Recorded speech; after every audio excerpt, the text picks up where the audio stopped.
Satani yagukuye uri mu ishuri arisohokamo kandi nirangiza ubisubirane. Ugiye kubisubirana mu izina rya Yesu. Yobu amaze kwiga, Imana yamushubije inka ziwe. Yobu amaze kwiga, Imana yamusubije abagenzi. Yobu amaze kwiga, Imana yamushubije inshuro 7. Ntabwo iryo shuri wari kuzarigwamo.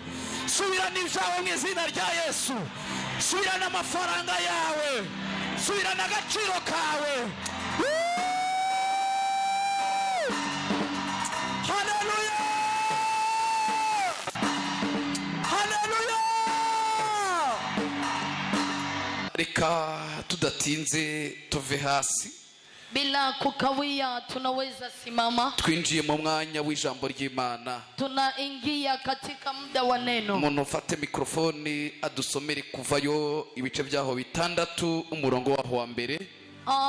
Msomaji atushikie Kutoka sura 6 mstari wa kwanza. Kuvayo 6 umurongo wa mbere. Kutoka sura 6 mstari wa kwanza. Haravuze ngo Uhoraho abarira Mose ati uhereye none uzaraba ibyo nzagirira Farawo. Bwana akamwambia Musa, kuanzia sasa utaona nitakavyomtenda Farao. Ukuboko k'ubushobozi kuzomugondoza barekure, maana kwa mkono odari atawafanya kuachwa huru. Mbere ukuboko k'ubushobozi kuzomugondoza birukane mu gihugu ciwe. Amina. Pia kwa mkono odari atawafanya wafukuze katika nchi yake. Amen. Data turagushimiye, Data nyiricyubahiro. Baba tunakuheshimu. Zamura ibiganza byawe dushimiye izina ryawe rikomeye. Asante kwa jina lako la ajabu. Turateranye kubw'izina ryawe nyiringabo. Tuko hapa kwa jina lako mheshimiwa. Turakwinginze ngo wiheshe icyubahiro uyu mwanya. Tunakusihi ujishimishe muda huu. Turatesha agaciro imbaraga zose z'abadayimoni. Tunangusha kila nguvu zote za kimapepo. Reka iri jambo rigira umumaro ku bantu bagiye kuryumva. Inene barikila yeyote atakayesikia. Baba abari hano cyangwa se abadukurikiye kuri kamera. Ikiwa walio mali hapa kwenye kamera. Zina ryawe rihabwa icyubahiro mwami. Jina lako liheshimiwe. Tugukomeye amashyi tukuvugiriza impondo mu izina rya Yesu. Tunakuchapia makofi kuna vigelegele. Amina, amina. Amen. Urashobora kongera ukavyagira. Unaweza ka. Ngirira mugenzi wawe ngo uragomba kugaruka n'ivyawe Satani yagutwaye. Ambie mwenziwe lazima rudisha vyako ambavyo Shetani amechukua. Ugomba kugarukana ivyawe Satani yagutwaye. Lazima urejeshe vitu vyako Shetani amechukua. Haleluya. Amen.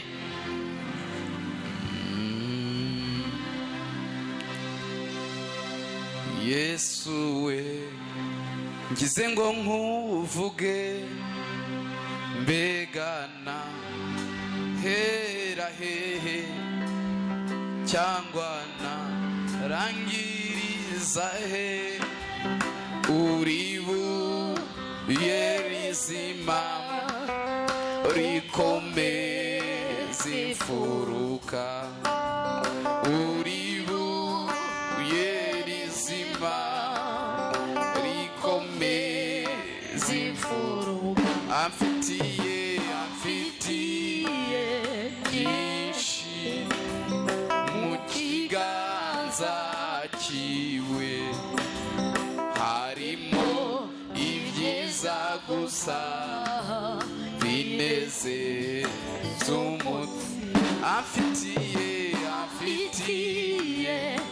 turirimbane twese mu kiganza kiwe harimo ibyiza gusa bineze z'umutima amfitiye byinshi mu kiganza kiwe harimo ibyiza gusa bineze z'umutima. Numvishije nshatse kuganira n'ishengero aya magambo Imana yashyize ku mutima wanjye. Nimejisikia kuongea na kanisa neno ambalo Bwana ameweka kwa moyo wangu. Mu buzima turimo iyo umuntu amaze gukura kamara guca kenge ababyeyi baramufata bakamujyana ku ishuri. Maisha ya kawaida mtu akikua huwa anapelekwa shule. Ndabyibuka umunsi wa mbere njya ku ishuri natwawe n'umuvyeyi witwaga Laurence. Nakumbuka wakati nimeanza shule nimepelekwa na mtu anaitwa Laurence. Laurence yari mushiki wa papa, yari mushiki wa papa.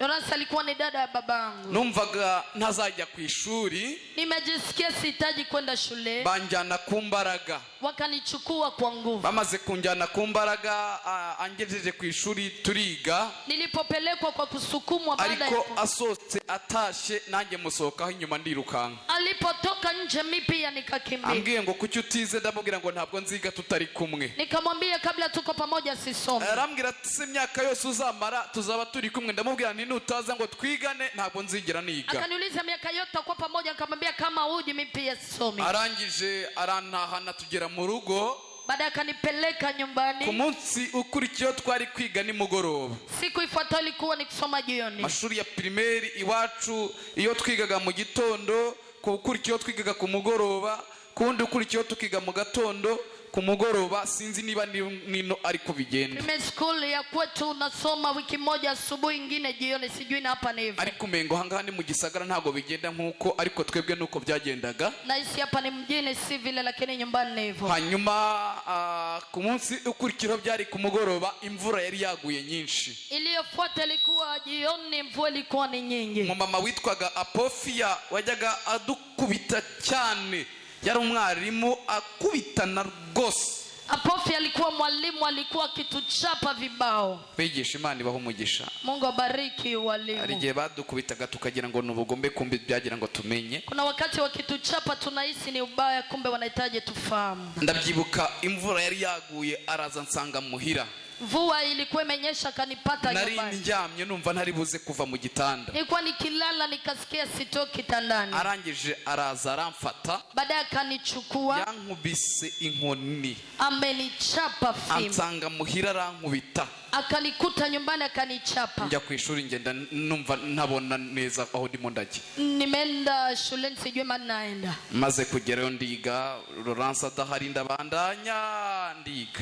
Nimeenda nikasoma, Laurence yupo lakini nimekuwa hivyo hivyo. Niga ntabishaka ariko ndiga. Nimesoma sitaki lakini igihe kiza kugera nza kuza kuvayo. Muda umefika nimetoka. Ntabwo nagumyeyo. Sikubaki. Imana ishimwe cyane. Amen. Muntu iyo amaze kuba umwana w'Imana, kaba yamaze kwitwa umwana w'Imana, iyo hari ibyo Imana yaguteguriye, igufata ukuboko ikakunyuza mu ishuri. Reka mbivuge neza, iyo umuntu ari umuntu w'Imana, kaba amaze kwitwa umwana w'Imana, ikintu cya mbere Imana ikora, hari ibintu Imana yarateguye ikavuga ngo abana banjye bazabaho batya, abana banjye bazamera batya. Imana rero kugira ngo ibikugezeho, igufata ukuboko ikakujyana ku ishuri. Hari abantu binjira mu ishuri batabishaka, harimo abinjiramo batabizi, ariko buri wese aca mu ishuri.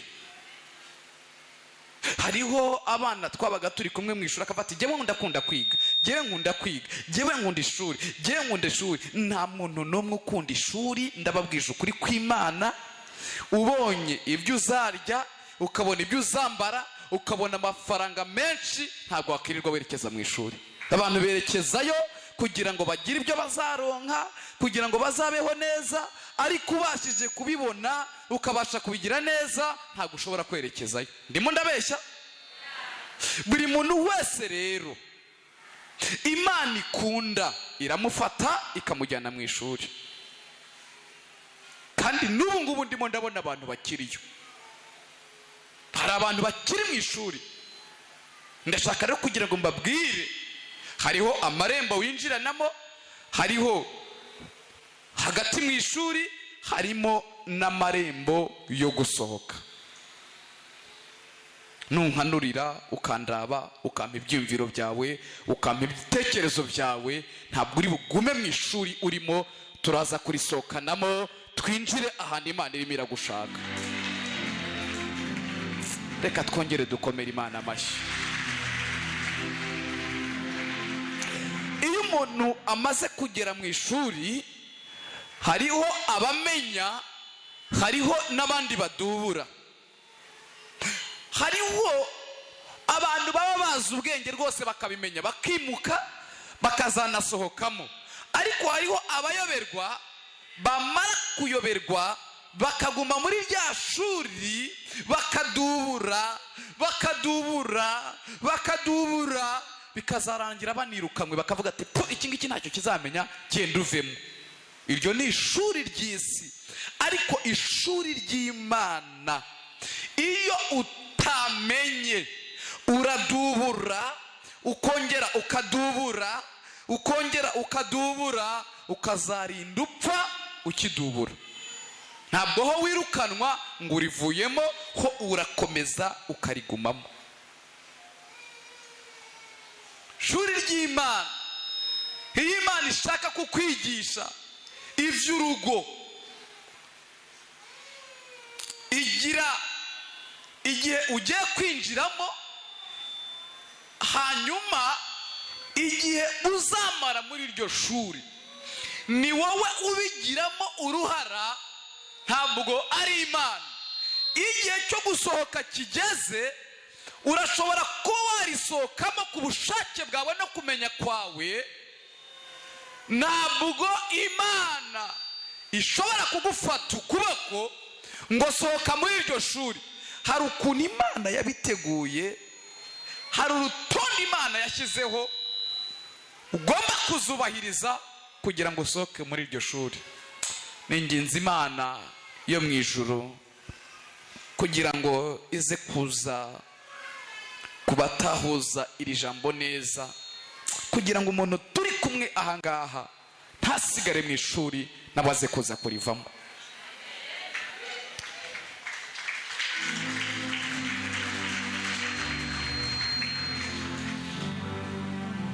Haleluya. Iyo umuntu ari mu kigeragezo, Satani arashobora kuguprofita akakumaraho ibintu byose Imana yaguhaye. Arashobora kuguprofita akagukuraho umunezero wose Imana yaguhaye. Arashobora kuguprofita akagukura ko amafaranga yose Imana yaguhaye, byose akabikumaraho. Uzamenya ko igihe cyo kuva mu ishuri cyageze ryari. Mbega uzakora iki kugira ngo uve muri iryo shuri? Nicyo kibazo.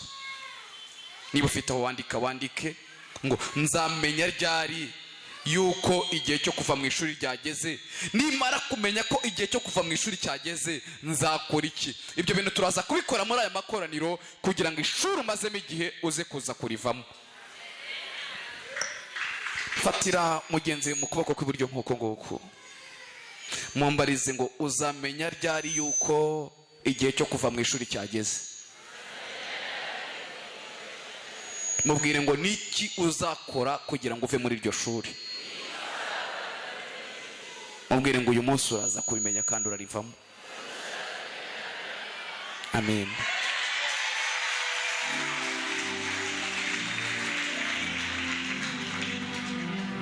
Hariho abantu binjira mu ishuri, ishuri ni ikigeragezo uburimo.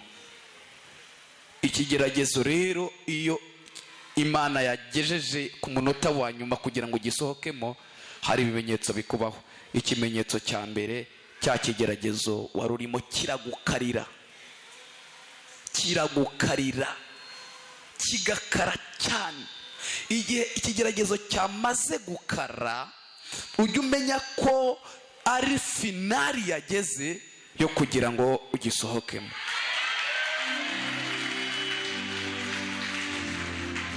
Ntabwo ari ugukara gusa, kirakwegeza hafi yuko ushobora kuba wanakora amakosa. Kavuga uti ninakora iri kosa ntabwo ndi buva ahantu hamaramarira. Ndaza kuguha akarorero. uyu mwene data muhaye amafaranga 500,000 no mwizigirwa, ariko ajya agira ikibazo kikuriha inzu. Aragerageza akariha inzu ariko ntakure ku mafaranga yanjye kugira ngo akomeze abo mwizigirwa. Ikigerageza kimazemo igihe kinini, noneho aya mafaranga arayareba 500,000 akumva ntabwo yayakoraho. Najya kuyakoraho biraza kuza kuvyara ingorane, najya gukora kuri aya mafaranga biraza kuba nabi. Noneho niba atayakozeho cya kigeragezo kirakomeza gikomeze kube kihari. Kigeragezo cyo kuriha inzu kiracyahari, ariha pari hazari. Noneho najya kuriha iyi nzu arabura amafaranga burundu, arayashakisha amafaranga burundu ayabure, nyamara afite 500,000 bitari ivye. Muri ko murantahura, afite 500,000 bitari ivye. Agerageze najya kuyakoraho arabona se ninyakoraho biragenda bite, ko nta hantu mfite nzishyura, ko nzaba maze guhemuka kuri uyu mwene data, nzabigenza nte? Afatiye amafaranga ayarabe, asange ukwezi kwageze, asange nadakora ikosa ryo kwitiza aya mafaranga araza kumaramara bamusohore mu nzu. Urumva hano ikigeragezo cyamugejeje. Avuga ati kandi niyamfata ndaba oblige yuko ndibuze kubeshya uyu wayamaga yuko bayanyivye. Nintabeshya ndaza kuza kumaramara, nintakora amakosa biraza kuza kurangira ndangiye burundu. Kirya ni igihe ikigeragezo kiba kiri finali, igihe uri muravuga ngo nintakora ikosa birampfana, nintasambana ndabura uko mbigenza, nintabeshya birandangiranye, nintagira gutya biranze, nintacuka nguku biranze. Kiriya ni igihe cyuko ikigeragezo ni igihe uba uri ku marembo yo gusohoka mu ishuri. Ku marembo yo asohoka mu ishuri nuko bigenda, ugera ahantu ubona ko bigucanze, ubona ko nta muntu n'umwe muri kumwe, ubona ko byanze bikunze usigaje kumaramara no guseba. Ikintu rero ukora ni kimwe, kugira ngo uhave ukora isengesho ritandukanye n'andi masengesho wigeze ukora. Ukora isengesho riri muri Zaburi ya 18 umurongo wa 5. Ni isengesho ryo gutaka. Uwitwaga Dawidi yaravuze ngo mubabaro wanjye natakiye Uwiteka, ngo gutaka kwanjye biyinjira mu matwi, ngo nuko ngo Imana iguruka vuba. Igeze ku marembo ukabona ko byanze, ikintu ukora ntabwo wisonzesha, nta kindi kintu ukora kindi, uragenda ukiruka ukareba ahantu abantu batari bukubone, byaba ngombwa ukaza ukugura eglise ukicaramo, uharangiza ugatakambira Imana ukavuga ngo Uwiteka we ntabara ndapfuye, ntabara birandangiranye, ntabara. Iyo uvuze iryo sengesho ryo gutaka, Imana ihita ihaguruka ako kanya ikaza ikagukura muri icyo kigeragezo utaramaramara, ikagukura muri icyo kigeragezo kandi ukahava neza, ukahava udafunzwe, ukahava batagutwenze, ukahava batabonye ubwambure bwawe, ukahava batabonye intege nke zawe. Muri icyo kigeragezo hakora isengesho riri muri Zaburi ya 18 kuva ku murongo wa 5. Haravuze ngo mubabaro wanjye natakambiye Uwiteka. Hagira umuntu mvugira ngo amin. Imana yateguriye Dawidi, imutegurira intebe y'ubwami. Dawidi intebe y'ubwami akayibona, amavuta yaramaze kuyasigwa.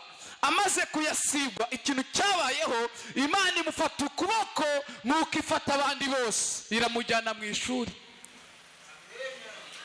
Nawe buryo uri mu ishuri, iragenda imugeza mu ishuri. Amaze kugerayo, uri kuranyumviriza neza, fata mikrofone dusomere Ezekiel. Amaze kugera mu intebe y'ishuri yicayeyo, hari abantu mwicaye mu ntebe y'ishuri mutazi ibyabaye, ariko uyu munsi muzi kurisohokamo, ndaza kugusohokaramo mu izina rya Yesu. Umva ukuntu byamugendekeye Dawidi. Imana yari yaramuvuze nk'uko nawe yakuvuzeho. Dusomere twumve. Turasoma mu izina rya Yesu. Reka mbasomere. Haravuze ngo ingoyi z'urupfu zanyizingiriyeko. Yemwe murandahura. Ingoyi z'urupfu zanyizingiyeko. Kwizingira ko muri ko murabitahura. Uyu ni Dawidi. Nawe cyari ikigeragezo, abona ko agiye kumaramara, abona ko agiye gupfa, kandi Imana yaravuganye nawe. Hari umuntu uri muranahura, uri muranyumviriza, ufite amasezerano Imana yamubwiye, akaba atari ko arabona ibintu bimuhumuriza. Ngo isuri zo kurandura zanteye ubwoba, ngo ingoyi z'ikuzimu zantaye hagati, imitogo y'urupfu yantanze imbere, ngo mu mubabaro wanjye nambaje uhoraho, ngo natakambiye Imana yanje, yumva ijwi ryanjye iri mu ngoro yayo. Ibyo natakambiye Imana yayo, ibyo natakayimbiye Imana imbere yayo, ngo biyishika mu matwi, maze isi iratigita ihinda agashitsi, amatanguriro y'imisozi nayo aranyiganga. Hagira umuntu wongera mvugire ngo amina. Dusimbuke tugere ku murongo waho wa 17. Ngo atuma ukuboko ari hejuru aramfata, andoba mu mazi menshi, ankiza umwasi wanjye akomeye n'abanyanka, kuko bandushaga inkomezi. Amen.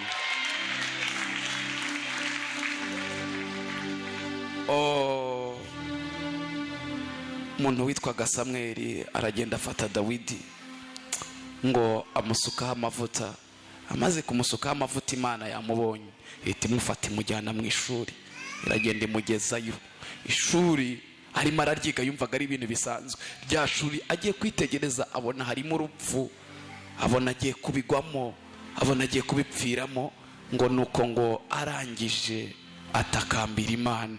Iyo ubona ugiye kumaramara, nta yandi mahitamo, nta yindi nzira uri bunyuremo, ukabona ugiye gupfa, ukabona ugiye kwinjira muri gasho, ukabona bagiye kugutereza, ukabona bagiye kugusohora mu nzu, ukabona ugiye kumaramara, nta sengesho rindi rikora, uhita uraba mu ijuru ugatakambira Imana nk'uko Dawidi yabigenje. Icyo gihe Imana nayo iramanuka ikakugirira neza. Nashakaga umuntu umwe cyangwa babiri turi buze kuza gutakambira Imana, tuyitakambire, dukoma akaruru mu kanya. Muraza kuza kunyemerera dukoma akaruru? Imana ibaha umugisha.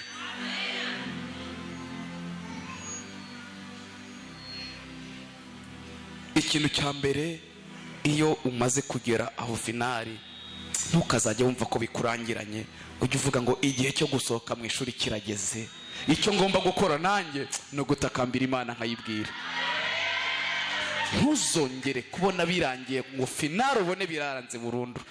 Ntuzongere kubona ugeze ku kanyuma ngo uvuge ngo biranze pe. Ntuzongere. Uzajya umenya, okay, igihe cy'ishuri kirarangiye, ngiye kurisohokamo.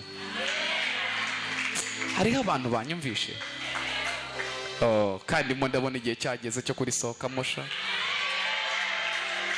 Uyu munsi Imana iraza gufata ukuboko kwawe igusohoremo.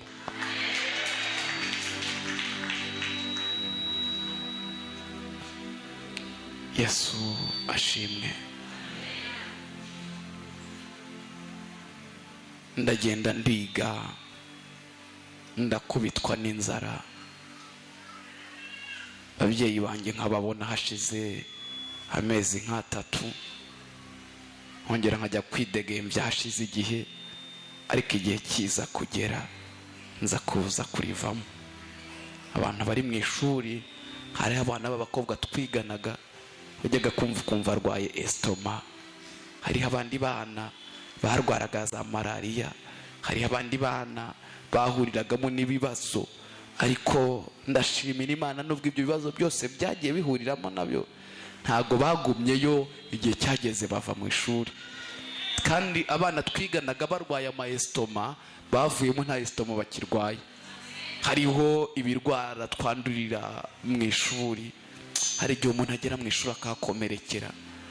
Mu ishuri ry'Imana naho urashobora kurwariramo, urashobora gukomerekeramo, ariko dufite Imana itwomora inguma, dufite Imana igihindura ibintu byacu, dufite Imana igishobora gukora ibikomeye. Namye ndimo ndabwira abantu ngo umuntu agira umuntu mvugira ngo amina. Irobo cyangwa se biriya bipupe bakora, iyo ukanze nibwo kivuga, udakanze ntikivuga. Ariko twebwe turi abantu, ntabwo turi amarobo. Namye ndimo ndabwira abantu ngo ikiremwa muntu nicyo cyonyine gifite agaciro gusumba ibindi biremwa muntu. Hagira umuntu mvugira ngo amina. Jewe rero najyaga mbaza ibibazo bikomeye, turimo turiga ishuri rya Bibiliya, bamwe bakancecekesha ngo ceceka, ngo uraza kuza kutubaza mu nyuma. Nigeze kubabaza akabazo.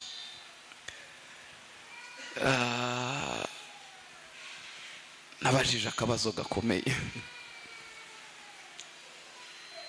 Bundi umuntu nitere mureko muranyumva, ni ikibuga, ni imbuga Satani akoreraho n'Imana igakoreraho. Nabajije abantu ndababwira niko Imana idukunda, iyituma inka akaba arizo zizajya zikinishwa na Satani n'Imana, twe tugakomeza tukibera nk'uko nguko. Arambwira ngo buretse uraza kukimbaza iki kibazo. Ikindi kibazo kigira kabiri, reka nze mbabwire. Ubundi umuntu murantahura neza, ikiremwa muntu, Imana irambujije kubibabwira. Kambyihorere. Hariho abantu bashobora gutushwa ku mutima gatoya. Ubundi umuntu afite ikintu kimwe kidakorwaho, ibindi byose bikorwaho. Iyo uri mu ishuri, iyo Imana yakujyanye mu ishuri, ibintu byose birashobora kunyiganga bigakorwaho. Ikintu kidakorwaho ni kimwe cyonyine, ni ubugingo.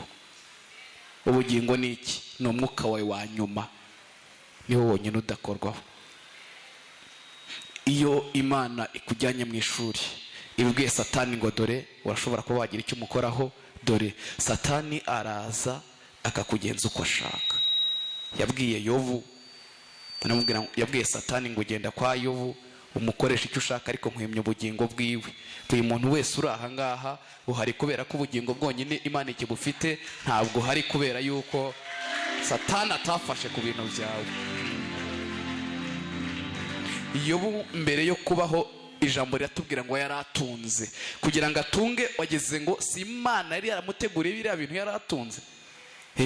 Byari biri mu kuboko kw'Imana, ariko mu nyuma agiye mu ishuri byose bimushiraho, byose birakonkoka, biravaho bimuvaho bimuheraho. Sasa rero ntunkange ngo ikintu uri cyo ngo Satani ntabwo yagikoraho. Satani yagukoraho. Reka mbisigure neza, mbizane neza. Hariho abantu bafite amasezerano atarasohora, numvugire ngo amina. Hariho abantu bafite amasezerano bahagazemo yasohoye, mwumvugire ngo amina.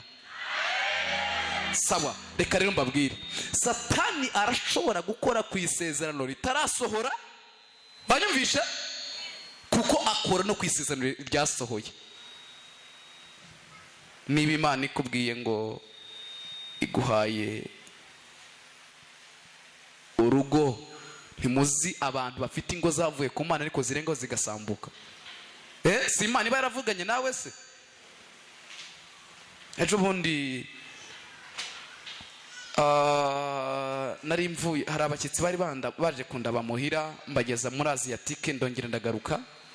Ngarutse ngeze hariya hafi za Kiriri, sinzi ukuntu hari akantu nibutse njya kugura muri ville mpita nkata, ndagenda nimo ndamanuka, nari nimo ndirukanka ngera hariya hafi ya Marita Hotel, hepfo yaho gato hari korosi ihari, nari mfite nka 80 ndimo ndamanuka niruka, ndangije mpura n'imodoka zibiri, imwe yadubuye ari amakwasiteri. Yewewe n'ubwa mbere nafunze imodoka nkumva feri baye amazi, mfata kuri free numva bibaye amazi, ntegereza ko ndi bukubite ku modoka, kubw'amahirwe mbona ntabwo nkubiseho, ariko nari naharuye neza, byari birangiye, imodoka yanjye yari ipfuye birangiye. Nigiye utari gupfa, bwira mugenzi ngo ngiye ntabwo napfa, mubwire ngo ngiye ntabwo napfa. Aranze kumubwira, mubwire ngo ngiye ntabwo ngiye. Niba wumva byiyumva, impamvu ubonye yanze kukubwira arakubeshya, arumva yapfa. Umuntu wumva utapfa nabwe ngo ngiye ntabwo napfa, reka ibindi byakubita bikagenda ibiki byose, ariko ngiye ntabwo napfa. Reka jewe n'indege ihanutse igakoroka ikitura hasi, navamo mwene kayitare nkitahira, abandi bagapfa. Ntabwo nshobora gupfa niyo urupfu rwaza rukazana na nyina warwo na se bari kumwe na se wabo, ntabwo jewe napfa.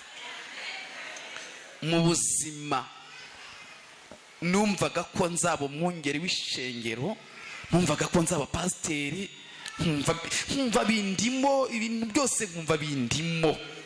Ngiye kubona mbona rero mbona umunsi umwe ibyo byari bindimo birasohoye, birabaye. Maze kubibona, icya kabiri nakoze, mwese nishyiramo ko ntazapfa, none ndabona nabyo birimo biraba. Ntabwo jewe nzapfa, nupfa tuzaterateranya, tuze tugushingure hariya, tuzagufasha neza, tunarire, ariko nidutaha amarira here, birangire twinezererwa ibindi, ariko jewe ntabwo nzapfa. Ninde muntu uri ahangaha wumva utazapfa ngo agire gutya? Sawa, bibuko nguko mubyizeye.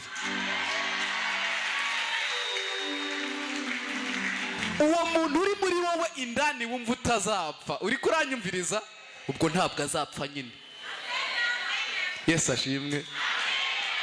Ubwo uzi bishyitse iyo accident ikaba ukava mu mubiri, uwo muntu uri muri wumva ko atazapfa ntabwo apfa, arahindurwa akajya mu ijuru. Bene uwo muntu uzajya mu ijuru yembega.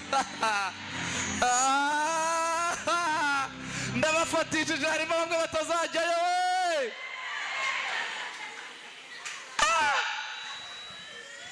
Haleluya.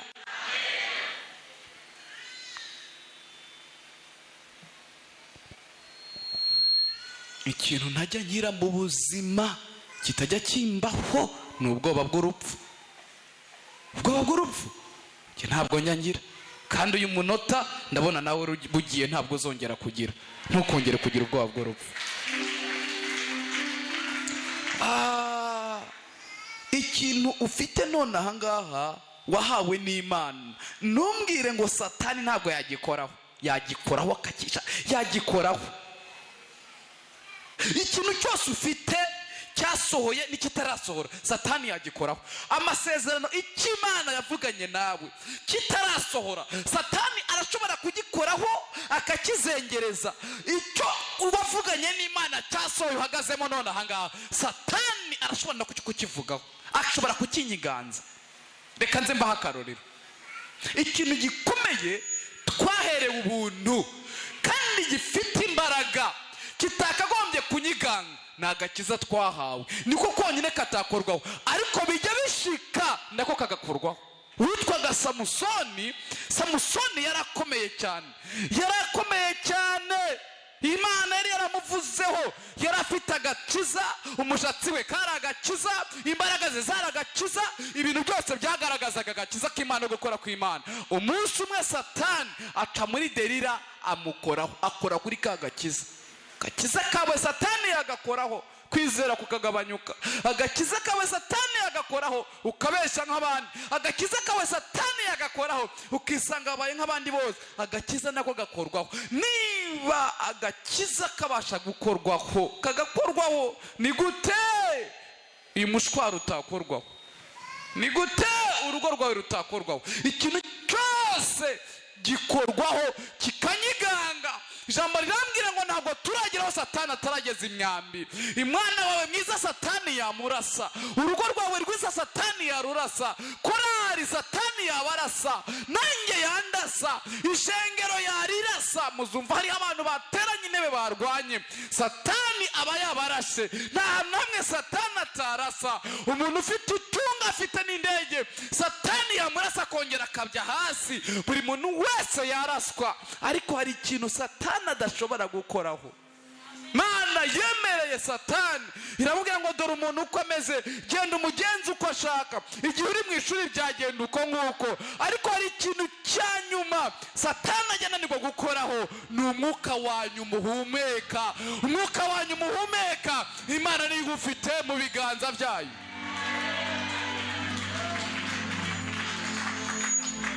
Mbabwira ikindi kintu gikomeye. Uzi impamvu Satani yashavuye? Ngo nuko umuntu yaremwe ngo adahari. Oya, ntago ariyo mpamvu. Buriya umuntu yaremwe Satani ahari. Mwari mubizi?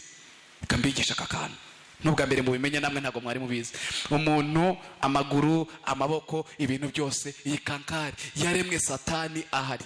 Noneho Satani gato yatabanyitse, agarutse asanga umuntu Imana yabremye umwuka iwumushyiramo adahari. Umwuka ni wonyine Imana yashyize mu muntu, ibindi bintu byose Satani yari ahari, ariko umwuka asanga umuntu Imana yarawufite. Ni nayo mpamvu Satani ashobora kukugenza uko ashaka kose, ariko yagera ku mwuka ntaba yagira icyo agutwara.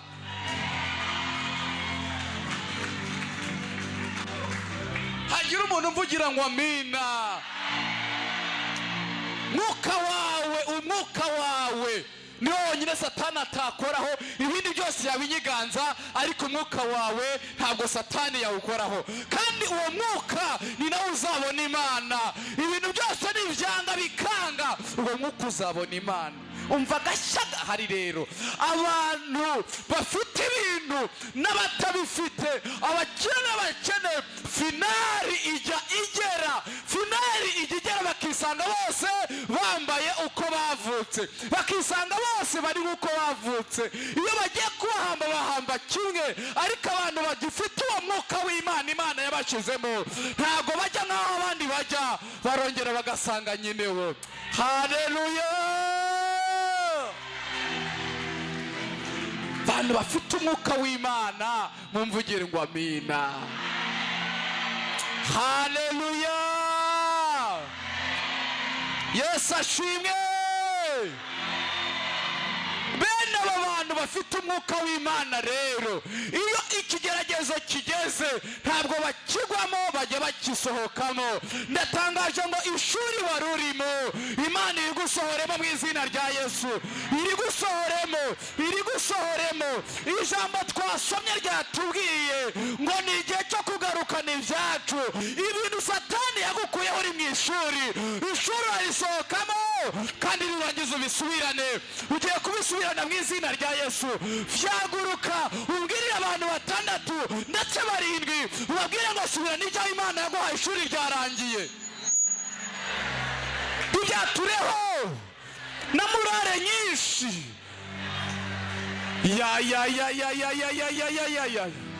Subirana ibyo Imana yaguhaye. Ishuri yarangiye. Ibyo wigaga birarangiye. Imana iragusubiza ibyawe. Yobu amaze kwiga, Imana yamushubije inka ziwe. Yobu amaze kwiga, Imana yamusubije abagenzi. Yobu amaze kwiga, Imana yamushubije inshuro 7. Ntabwo iryo shuri wari kuzarigwamo. Subirana ibyawe mu izina rya Yesu. Subirana amafaranga yawe, subirana agaciro kawe. Haleluya! Haleluya! ijambo rivuga ngo hari ukuboko gukomeye ngo kugiye kumugondoza gutume ibyawe abirekura. Erega ibintu byawe Satani afite, ntugire ngo afite gahunda yo kubiguha, ntugire ngo afite gahunda yo kugusubirana umunezero. Hari ukuboko gukomeye kugiye kumugondoza, abirekura atabishaka ariko abirekoresha, arekura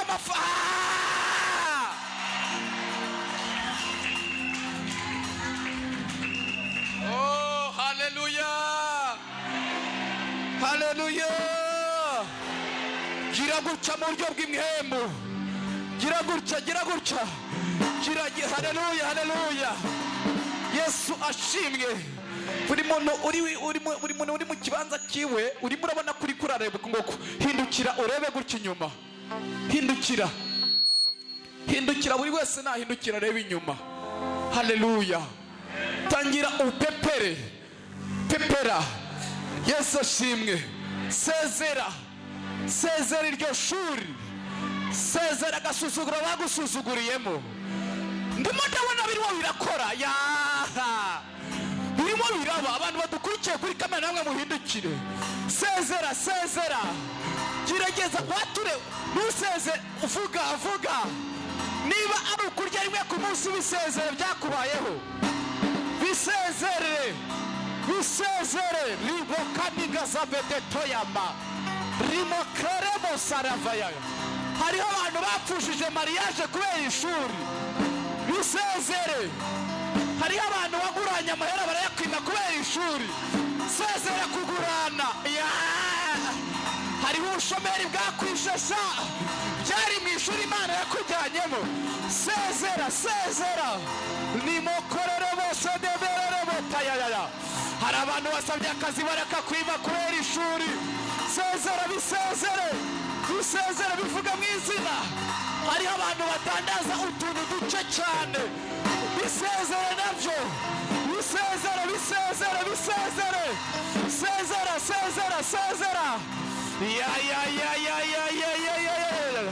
Sezera. Sezera kwambara ubusa. Sezera.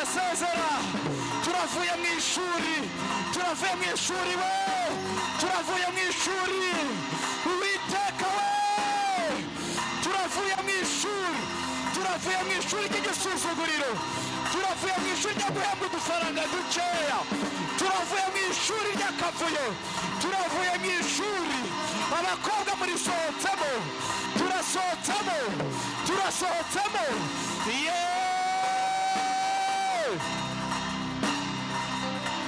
Zamuri ibiganza byawe. Hola masamike ambangadi monemosaya. Mwegere uwo muntu protokoli mumufashe. Tugiye gutakambira Imana. Inshuro 7. Witwaga Dawidi yaratakambye aravuga ngo Uwiteka we, my God. Uravuga ngo Uwiteka we, sohora nanjye. 1 2 3.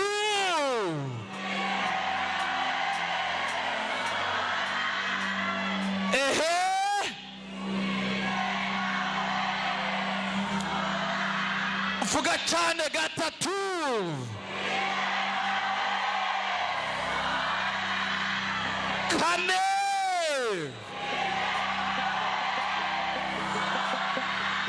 Gatanu.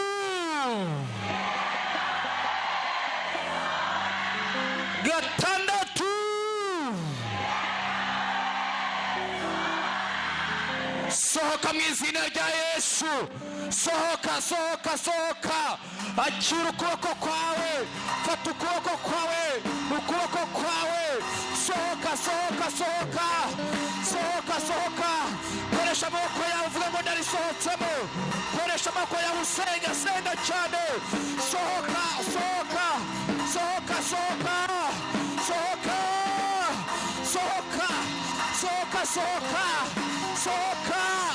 Sohoka mu izina rya Yesu.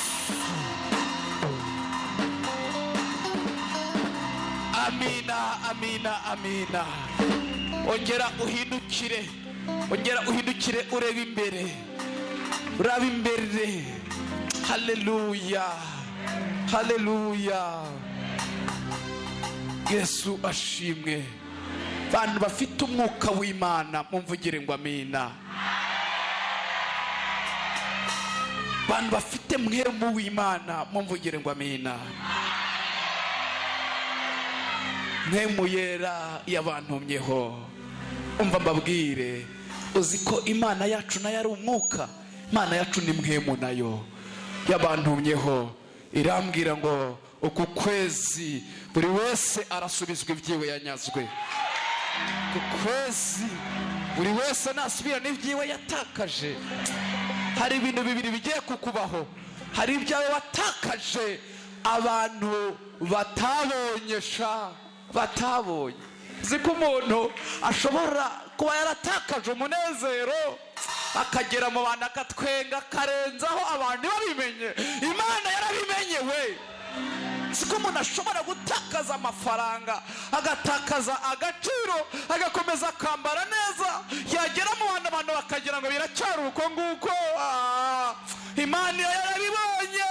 Ikintu cyose watakaje, ikintu cyose cyatakaye, ikintu cyose atanu yakwambuye, yikinze mukika kubera ishuri wari urimo, Imana irakigushubije. Oh, haleluya. Ndagushimiye Mana yo mu ijuru kandi Imana ikomeye. Ndagushimiye kuri Imana igira neza. Tugarukanye agaciro kacu. Byacu turabigarukanye. Urashumbushije ishengero. Wagiriye neza Nyiringabo Imana.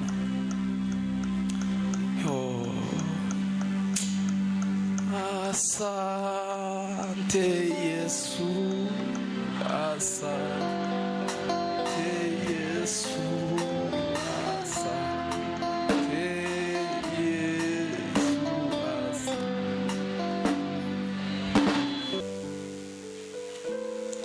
Muzamure ibiganza byanyu. Ndaguhaye icyubahiro. Buri wese umukorere, buri wese umukorere ntagire uburengane. Twamaze kumenya ko turi abana bawe kandi turi basamuragwa. Ndasenze ngo buri wese umukorere Mana, buri wese umukorere, buri wese ntumurengane, kuko ishuri twari turimazemo igihe. Bantu baratugaye, bantu baradususukuye, baravuga ngo tuzabigenza dute. Niko nayo bamubwiraga, ndetse ndibuka ko hariho n'abamubwiye ngo yihakane Imana yiwe, ariko yarazi neza yuko yari mu ishuri. Natwe turagushimiye ko ishuri tutariguyemo, turagushimiye ko tutadubuye, ahubwo turisohotsemo. Izina ryawe rihabwa icyubahiro. Ayo mashina yawe mu izina rya Yesu, amina. Imana ibaho umugisha mwinshi. Ndabakunda cyane. Muzamura amazi mwazanye tuyahezagire. Ndahezagiye aya mazi nk'imbaraga zawe ziyabemo, ubushobozi bwe muri aya mazi. Izi perime mu byugarukanye nazo zigarukanya agaciro kazo, kandi mwami wanjye batakaje amafaranga barimo barazirondera, ndazihesheje agaciro, kuko ishuri bari barimo n'iryo kutabona akazi barisohotsemo. Urakoze nyiri cyubahiro, urakoze kubw'imirimo n'ibitangazo ukoze. Aya mazi imbaraga zawe ziyabonekemo, ubushobozi bwe muri aya mazi. Ugize neza kubana natwe kuva mu gutangura kugera mu gusoza, ni mu izina rya Yesu, amen.